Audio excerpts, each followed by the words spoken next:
देखिए बेटा, ये जो हमारा टॉपिक है ना, it is one of the most important topic. अब मैं इसको बहुत इंपॉर्टेंट टॉपिक क्यों कह रहा हूँ, क्योंकि यहाँ से एक क्वेश्चन आना गारंटी है, 100% आएगा आएगा। और मैं ये भी आपको गारंटी देता हूँ कि जिस तरीके से मैं आपको ये पढ़ा दूंगा, आप कभी जिंदगी में नहीं भूल पाओगे और आप बहुत ही अच्छे तरीके से इसको कर कर आओगे। और यहाँ पर किसी भी तरीके से क्वेश्चन आता है तो आप उसको कर कर ही नहीं आओगे, आप उसको फोड़ कर आओगे। तो चलो शुरू करते हैं। What means ozone depletion. देखिए, सबसे पहली बात आती है कि ओजोन लेयर का मतलब क्या है। अगर हम अपने अर्थ के ऊपर देखें तो बेटा चारों ओर एक लेयर है जो कि प्रोटेक्टिव लेयर है हमारी अर्थ की। अब उसका प्रोटेक्शन देने का काम है हमारी अर्थ पर। किस तरीके से कि सन से जो अल्ट्रावायलेट रेज आ रही हैं उसके अंदर कुछ हार्मफुल अल्ट्रावायलेट रेज होती हैं। उन हार्मफुल अल्ट्रावायलेट रेज को जो हमारी ओजोन लेयर होती है रोकती है और हमारे अर्थ पर नहीं आने देती, जिसकी वजह से अर्थ पर जो लाइफ है वो सेव रहे। अब क्या हो रहा है कि जो ओजोन लेयर है वो ग्लोबल वार्मिंग होने की वजह से या जो ग्रीन हाउस की जो गैसेस हैं उसकी वजह से मेनली जो ओजोन लेयर है वो टूटने लगी है। अब उस टूटे हुए पार्ट से कुछ हार्मफुल जो अल्ट्रावायलेट रेज हैं वो एंटर हो रही है और अर्थ पर बहुत ज्यादा इफेक्ट डाल रही है। और जितने भी इफेक्ट आ रहे हैं वो खतरनाक, हम कह सकते हैं डेंजरस इफेक्ट हैं। तो चलो देखते हैं व्हाट मीन्स ओजोन डिप्लीटेशन। सो जिस तरीके से बेटा आपको देखने मिल रहा है, देखो अगर हम देखें तो हमारी अर्थ के चारों ओर एटमॉस्फेयर है और एटमॉस्फेयर की टोटल 5 लेयर्स होती हैं। ठीक है, देखो सबसे पहली बात आती है ओजोन किस तरीके से बनता है। फॉर एग्जाम्पल बेटा हमारे पास मान लो, और देखो ये भी याद रखना कि ओजोन मॉलिक्यूल जो होता है वो 3 एटम से बना, 3 ऑक्सीजन के एटम से बना हुआ एक बड़ा मॉलिक्यूल है। ठीक है, जिस तरीके से आपको स्क्रीन पर देखने मिल रहा है कि यहाँ पर 3 ऑक्सीजन के एटम हैं और ये तीनों ही ऑक्सीजन के एटम आपस में कंबाइन होकर O3 बना रहे हैं एंड O3 मीन्स ओजोन। ठीक है, तो ozone layer protect the life of earth और we can say life on earth. ठीक है, कुछ इस तरीके से जैसे बेटा आपको यहाँ स्क्रीन पर देखने मिल रहा है कि सन से 3 तरह की रेज आ रही हैं, व्हाइट और येलो और रेड कलर की। और जो हमारी ओजोन लेयर है ये रेड कलर की लाइट को हमारी अर्थ पर नहीं आने दे रही है। क्यों? क्योंकि ये जो रेड कलर की लाइट है ये बहुत ही ज्यादा हार्मफुल है और ये कैंसर कॉज कर सकती है और भी बहुत सारी बीमारियां कर सकती है। तो एक तरीके से जो हमारी ओजोन लेयर है ब्लैंकेट की तरह काम कर रही है, या हम कह सकते हैं प्रोटेक्टिव लेयर की तरह काम कर रही है। ठीक है, देखिए बेटा कुछ इस तरीके से कि हमारे चारों ओर हमारे अर्थ पर जैसा आपको देखने मिल रहा है कि जो सूरज से रोशनी आ रही है और यहाँ पर हमारी ये ओजोन लेयर है। और एग्जांपल, 1 मिनट रुकिए, तो ये हमारी ओजोन लेयर है। ठीक है, अब ओजोन लेयर जो है, अगर ओजोन लेयर के ऊपर देखेंगे तो सन से ये वाली रेज आ रही है। ठीक है, और एक ये रेज आ रही है। तो जो नॉर्मल लाइट होती है वो तो पास हो जाती है, बट जो हार्मफुल रेज होती है वो पास नहीं हो पाती है। और इसी तरीके से हमारी जो ओजोन लेयर है वो हमें प्रोटेक्शन प्रोवाइड कर रही है from the ultraviolet harmful rays. देखिए नेक्स्ट कुछ इस तरीके से। ठीक है, नेक्स्ट देखिए बेटा, अगर हम बात करें अपने अर्थ के चारों ओर तो हमारे अर्थ के चारों ओर एटमॉस्फेयर है और उस एटमॉस्फेयर में 5 लेयर हैं। पहली आती है हमारे पास troposphere, the first is troposphere, दूसरी stratosphere, mesosphere, thermosphere and the last one is the exosphere. और अगर आप देखोगे तो जो ट्रोपोस्फेयर है और स्ट्रेटोस्फेयर है इन दोनों के बीच में ही हमको ओजोन लेयर देखने मिल रही है। ठीक है, सो ओजोन कहाँ प्रेजेंट है? Between the troposphere and stratosphere. ठीक है, इतना याद रखना है आपको। देखिए, तो ट्रोपोस्फेयर एंड स्ट्रेटोस्फेयर इन दोनों के बीच में ही बेटा ओजोन लेयर होती है। ठीक है, सो ओजोन लेयर का मेन काम क्या है? टू प्रोटेक्ट ह्यूमंस बॉडी और we can say another from the harmful ultraviolet rays to prevent the skin cancer. ठीक है, जैसे अल्ट्रावायलेट रेज जो है वो स्किन कैंसर भी कर सकती है। ठीक, देखिए बेटा जैसे यहाँ पर हमको देखने मिल रहा है कि एक डॉक्टर है वो स्किन कैंसर को देखने की कोशिश कर रहा है। क्यों? क्योंकि यहाँ पर जब जो ओजोन डिप्लेट होने की वजह से बहुत खतरनाक रेज आने लगी है अर्थ पर और उसी की वजह से स्किन कैंसर के चांसेस बढ़ने लगे हैं। देखिए कुछ इस तरीके के हमको सिम्टम्स देखने मिलते हैं स्किन कैंसर के।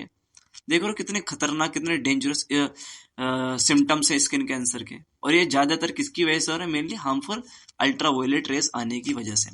तो देखते हैं मीन्स ओजोन लेयर या ओजोन किस तरीके से तैयार होता है। सो ओजोन बनाने के लिए सबसे पहले हमारे पास 2 ऑक्सीजन के एटम होने चाहिए या एक ऑक्सीजन का मॉलिक्यूल।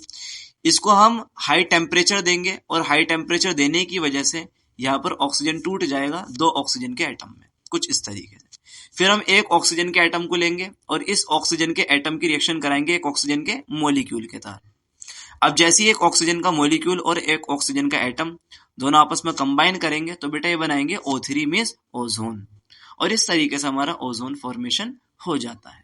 ठीक है, अब क्या क्या रीजन है जिसकी वजह से ओजोन लेयर जो है डिप्लीट हो रही है? देखिए बहुत सारे रीजन है, जैसे मैंने अभी आपको बताया ग्लोबल वार्मिंग से, ग्लोबल वार्मिंग की वजह से। ग्लोबल वार्मिंग क्यों हो रही है? क्योंकि जो ग्रीन हाउस की जो गैसेज हैं वो बहुत ज्यादा प्रोड्यूस हो रही है, और बहुत ज्यादा प्रोड्यूस होने की वजह से हमारा जो अर्थ है वो वार्म होता जा रहा है, that cause to the global warming. और ग्लोबल वार्मिंग होने की वजह से ही जो हमारी ओजोन लेयर है वो डिप्लीट हो रही है। ठीक है, अब और क्या रीजन है? और भी बहुत सारे रीजन है, जैसे CFC मीन्स क्लोरोफ्लोरोकार्बन गैस। अब क्लोरोफ्लोरोकार्बन गैस में जो क्लोरीन है ना वो हमारे ओजोन के साथ रिएक्शन करता है, और ओजोन के साथ रिएक्शन करने पर ओजोन को तोड़ देता है, जिसकी वजह से ओजोन लेयर में से खत्म हो रहा है और ओजोन लेयर में छेद हो रहे हैं ओजोन ना होने की वजह से। तो सबसे बड़ा रीजन जो है जिसकी वजह से ओजोन डिप्लीटेशन हो रहा है, 2 मेन रीजन है। पहला बेटा ग्लोबल वार्मिंग, और दूसरा है CFC या क्लोरोफ्लोरो गैस का होना। और जो नाइट्रोजन के ऑक्साइड्स होते हैं वो भी ओजोन के साथ रिएक्शन करते हैं। तो जितनी भी नाइट्रोजन के ऑक्साइड वाली गैसेज हैं वो अगर ज्यादा है एनवायरमेंट में तो तब भी ओजोन डिप्लीटेशन होगा। ठीक है, सो देखिए सबसे पहला रीजन क्या है? CFC means chlorofluorocarbon gas. अब ये जो क्लोरोफ्लोरोकार्बन गैस ये AC से निकलती है, ठीक है, फायर एक्सटिंग्विशर से निकलती है, ठीक है, और हमारे जो एरोसोल्स स्प्रे होती हैं वहां से भी निकलते हैं।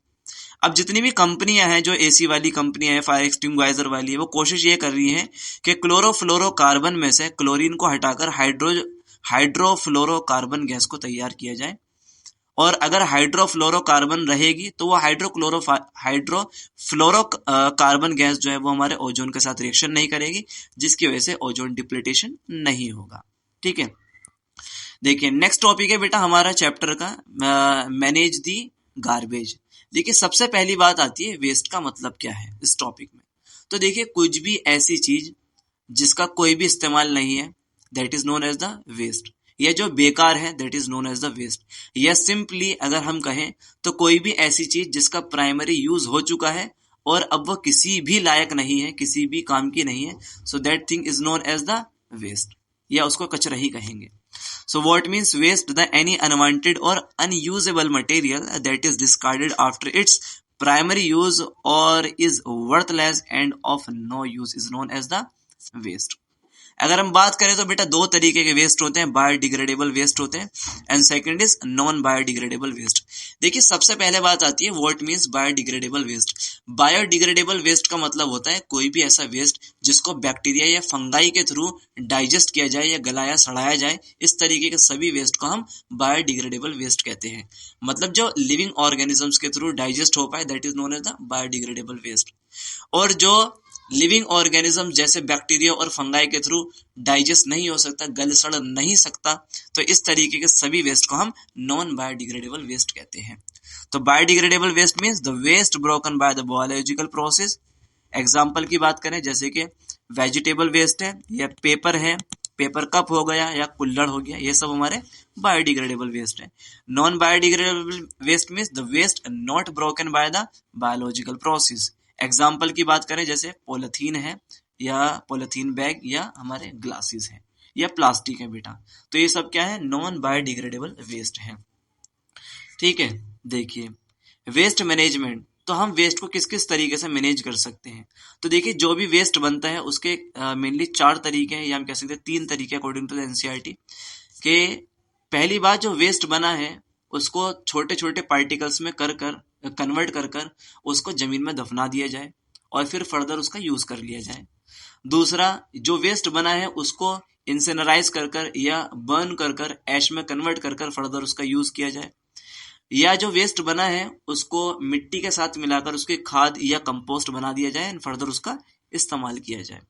ठीक है, या sewage treatment and the last one is the recycling कर फिर दोबारा उसका इस्तेमाल किया जाए। तो देखिए ये है बेटा लैंडफिल्स। तो लैंडफिल का मतलब ये है जो वेस्ट बना है उसके छोटे छोटे से पार्ट कर ठीक है उसको फर्दर इस्तेमाल किया जाए, that is known as the landfill. ठीक है जी, देखिए कुछ इस तरीके से, जैसे ये गार्बेज कंटेनर है, इसमें से गार्बेज निकला है, वेस्ट निकला है। अब इसको कन्वर्ट किया जाएगा छोटे छोटे से पार्टिकल्स में और फर्दर मिट्टी में मिलाकर उसका फर्दर इस्तेमाल किया जाएगा। ठीक है, नेक्स्ट आता है इंसिनरेशन। इंसिनरेशन मीन्स जो बेटा वेस्ट है उसको जलाकर उसको कन्वर्ट किया जाता है फिर ऐश में, और फिर उस ऐश का इस्तेमाल किया जाता है फर्दर। देखिए जैसे इस एनिमेशन के अंदर आपको दिखा रखा है कि पहले ट्रक आया, वेस्ट निकल गया, फिर उसको जलाया जा रहा है और जलाने पर ऐश तैयार हो रही है और ऐश को इकट्ठा किया जा रहा है एंड फर्दर अलग अलग तरीके से ऐश का इस्तेमाल किया जाएगा। मतलब जो चीज वेस्ट थी अब उसको इस्तेमाल किया जा रहा है। ठीक है, नेक्स्ट देखिए, नेक्स्ट बात आती है बेटा सीवेज ट्रीटमेंट। तो जो पानी है भाई, अगर पानी गंदा हो गया तो वो वेस्ट ही है, बट वेस्ट पानी को अभी हम रिसाइकल कर दोबारा इस्तेमाल करेंगे। मतलब हमारी गलियों में, हमारी कॉलोनी में जो सीवेज है, तो सीवर में जो गंदा पानी होता है उसको फर्दर रिसाइकल कर फिर उसको पीने लायक बनाया जाता है, और उसी को बेटा हम सीवेज ट्रीटमेंट बोलते हैं। और ये सीवेज ट्रीटमेंट को कंप्लीटली डिटेल में आप समझोगे अगर आप 12th क्लास में बायोलॉजी लेते हो वहां पर। ठीक है, तो देखो सीवेज ट्रीटमेंट में क्या होता है कि जो गंदा पानी है उसमें से पहले बड़े बड़े पार्टिकल्स को निकाला जाता है, फिर उसमें मड बसती है, फिर मड को सेपरेट किया जाता है, फिर बैक्टीरिया का ट्रीटमेंट कर पानी को साफ बनाया जाता है, फिर फर्दर पानी को स्टरलाइज करते हैं, और फिर फर्दर पानी को वाटर सोर्सेज में जैसे कि नदियां हो गई, समुद्र हो गए, उनके अंदर छोड़ा जाता है। ठीक है, देखिए जैसे यहाँ दिखाया गया है कि सबसे पहले हमारे पास है रो सीवेज है, मतलब सीवेज से पानी आया, उसको गंदे पानी को हमने छान लिया, बड़ी बड़ी चीजों को अलग कर लिया, फिर इसमें गाद बन गई, मीन्स ग्रिड को हमने सेपरेट कर लिया सेडिमेंटेशन के थ्रू। फिर फर्दर हमने इस पानी को दूसरे कंटेनर के अंदर या दूसरे चैम्बर के अंदर ट्रांसपोर्ट किया, थोड़ा बहुत और यहाँ पर मड थी उसको सेडिमेंट कर लिया हमने, फिर फर्दर इस वाले कंटेनर को हम नेक्स्ट ट्रीटमेंट के लिए भेजेंगे बैक्टीरिया के थ्रू, बैक्टीरिया साफ करेगा, फिर बैक्टीरिया से फिर नेक्स्ट कंटेनर भेजेंगे, वहां पर स्टरलाइज होगा पानी, फिर फर्दर हमारी नहरों में या वाटर के जो रिसोर्सेज होते हैं उनके अंदर ट्रांसपोर्ट किया जाएगा। तो कुछ इस तरीके से वाटर को हम ट्रीट करते हैं और इसी को हम सीवेज ट्रीटमेंट कहते हैं। और गवर्नमेंट हमारी बहुत ज्यादा पैसा खर्च करती है सीवेज ट्रीटमेंट में, मीन्स वाटर ट्रीटमेंट में, पानी को साफ करने में गवर्नमेंट बहुत ज्यादा पैसा खर्च करती है। ठीक है, देख रहे हो कितना बड़ा बड़ा प्लांट लगा रखा है पानी को साफ करने के लिए। और वहीं पर क्या होता है, कुछ समझदार लोग हैं, भाई गवर्नमेंट ने इतना साफ किया पानी को और इतना पैसा खर्च हुआ और नहरों के अंदर पहुंचाया साफ पानी को, और वहीं पर कुछ समझदार लोग उन नहरों उस साफ सुथरे पानी वाली नहरों के अंदर ही अपनी गाय भैंसों को ले जाएंगे, वहीं पर वो नहलाएंगे। मतलब गवर्नमेंट ने इतना पैसा खर्च किया पानी को साफ करने में, फिर इंसान उसको दोबारा गंदा कर रहा है। देख रहे हो आप, इसमें फोटो में दिखा रखा है। ठीक है, ये हालात है अपने इंडिया के। मतलब एक गवर्नमेंट को कहते हैं कि गवर्नमेंट कुछ नहीं कर रही है, मगर गवर्नमेंट काफी कुछ भी, बहुत कुछ भी कर रही है, और बहुत कुछ करने में देखो फिर बेकार होता जा रहा है सब कुछ। तो सारी जिम्मेदारी गवर्नमेंट की नहीं है, थोड़ी बहुत जिम्मेदारी हमारी भी है। ठीक है, और बेटा जो हमारा वेस्ट है उसको दोबारा हम रिसाइकल कर दोबारा यूज कर सकते हैं। ठीक है, इंडिविजुअल एफर्ट्स क्या है कि जो हमारे वेस्ट हैं उनको हम वेस्ट को कम से कम बनाया जाए, फिर उसको दोबारा रीयूज किया जाए रिसाइकल कर। ठीक है, and the proper waste disposable method should be follow. मतलब जहां गंदगी इकट्ठे करने की जगह है वहीं पर इकट्ठा करें। जैसे आपने कॉलोनी में देखा होगा, कुछ लोग इतने समझदार होते हैं कि डायपर को ऐसे रोड पर फेंक देते हैं, और फिर कुत्ता आता है वो अपने मुंह में दबाता है और फिर इधर उधर वो गंदगी फैला देता है, इससे बीमारियां भी बढ़ती है। तो बतलाने का मेरा ये है कि जो भी वेस्ट है उसको प्रॉपर तरीके से डिस्पोज करें, जहाँ वेस्ट की जगह है वहीं पर उसको वेस्ट को फेंकें। ठीक है, use of the clay made cups और the paper cups over the plastic, इस तरीके से मैनेज कर सकते हैं। ठीक है, और देखो हमारे गांधी जी भी कहते थे कि बापू का एक ही सपना, स्वच्छ और सुंदर हो अपना भारत, मगर यहाँ उल्टा हो रहा है। ठीक है बेटा, तो यहाँ पर हमारा ये वाला चैप्टर कंप्लीट होता है। आई होप आपको पूरा लेक्चर समझ में आया होगा। फिर भी अगर कोई भी ऐसा टॉपिक है जो आपको समझ में नहीं आता, आप कमेंट कर सकते हैं, मुझे बता सकते हैं, ताकि मैं अपने आप में इम्प्रूवमेंट कर आपको बेहतर से बेहतर एजुकेशन क्वालिटी प्रोवाइड कर सकूं। और हाँ, आपको नोट्स को लिखने की जरूरत नहीं है, क्योंकि डिस्क्रिप्शन में एक लिंक है पीडीएफ का, वहां से आप नोट्स को फ्री ऑफ कॉस्ट डाउनलोड कर सकते हैं। ठीक है, तो पढ़ते रहिए, मेहनत करते रहिए। All the very best.